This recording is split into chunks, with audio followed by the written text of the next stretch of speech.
Hello, Happy New Year and welcome to the first 2019 Bloke in a Pub, and we're going to start with a bang. Because these are such momentous events, we're joined by Hillary Clip-Clop and by Donald Trump. This time we're joined by Benny, the Brexit bunny, and the bunny that Theresa May is hoping to pull out of the hat during the debate today before the vote at 7 o'clock.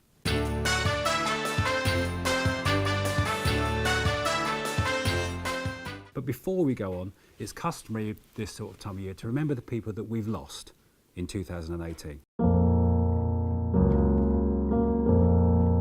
Probably more useful. There'll be a freeze frame in a second. You can freeze the picture and you can print out the same with a dartboard attachment to it, which I think is a more appropriate use of this. Just remember, stay out of the black and in the red. Nothing in this game for two in a bed. So the question is then, what do we think is going to happen?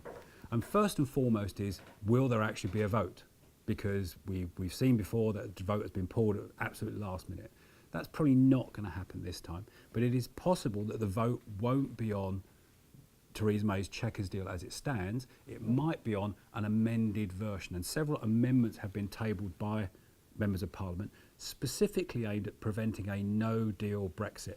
So, for example, a motion has been put forward that the government is not allowed to spend any more money on preparations for no deal, kind of pushing them in the direction of making a deal happen.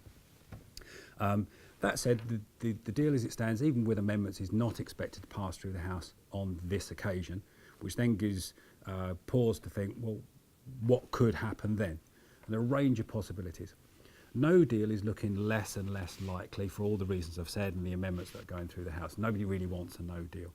At the opposite extreme, at the end of last year, the European Court of Justice told us that the UK can revoke Article 50. This was the step to move us out of the EU, can unilaterally revoke that, so it might just be that we don't leave at all.